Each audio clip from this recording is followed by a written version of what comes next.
የዱንያ መከራዎች ተፈራርቆ ቢያደክሙ ምንም ነገር መስሎ አይሰማ።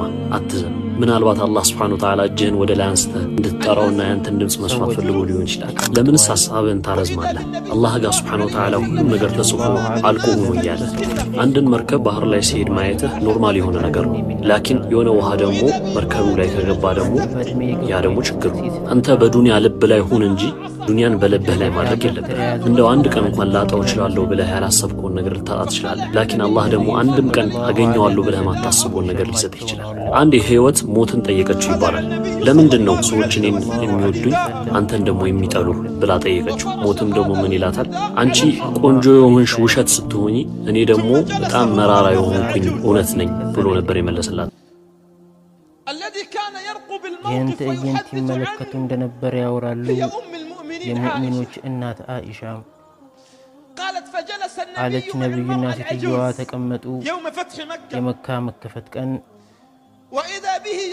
ከዛም አንዴ ይስቃሉ፣ አንዴ ያለቅሳሉ፣ አንዴ ይስቃሉ፣ አንዴ ያለቅሳሉ። ከዛ ወደ አይሻ ተመለሱ።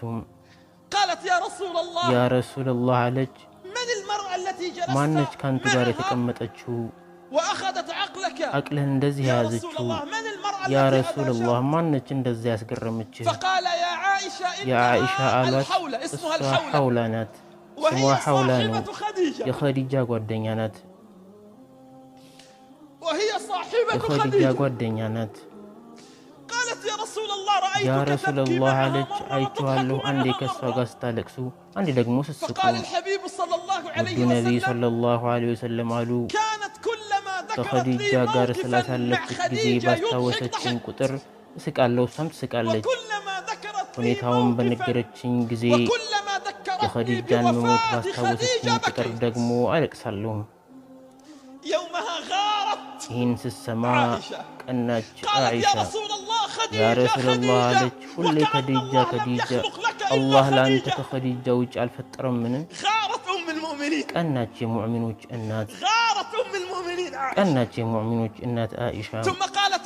ከዛም ያ ረሱላህ አለች፣ በእርግጥ አላህ ከሷ የተሻለ ሰጥቷል፣ ወደ ራሷ እያመለከተች። አሁን ይኖራል በእኛ ዘመን እንደዚህ አይነት ጽናት? አሁን ወንድ ይኖራል ለሚስቱ እንዲህ የሚጸና? አሁን ወንድ ታገኛለህ ለሰዎች ጽኑ የሆነን እንደ አላህ መልእክተኛ? የለም። ወደ እሷ ተመለከቱ። አይሻ ሚስታቸው ናት፣ የነቢዩ የአይን ብሌን። ነገር ግን ጽናታቸው የለም ያ አይሻ አሏት፣ በአላህ ይሁንብኝ አላህ አልሰጠኝም ከኸዲጃ የበለጠን። ወላሂ አላህ አልሰጠኝም፣ ወላሂ አላህ አልሰጠኝም ከኸዲጃ የበለጠን። ሁኔታዎችን ታስታውሳለህ ያ አይሻ አሉ፣ በእርግጥ በኔ አመነች ሰዎች በኔ የካዱ ቀን። በእርግጥ ከገንዘቧ ሰጠችኝ ሰዎች በከለከለኝም ጊዜ። በእርግጥ አስጠጋችኝ ሰዎች ባባረሩኝም ጊዜ። ተጸጸተች። ማን? አይሻ ተጸጸተች። ያ ረሱላህ አለች፣ ለእኔ ይቅርታ አድርጉልኝ አለች። ነቢዩ ሰለላሁ ዐለይሂ ወሰለም አሉ፣ ያ አይሻ በአላህ ይሁንብኝ ለአንቺ ይቅርታ አላደርግልሽም ለኸዲጃ ይቅርታ እስካልጠየቅሽኝ ድረስ።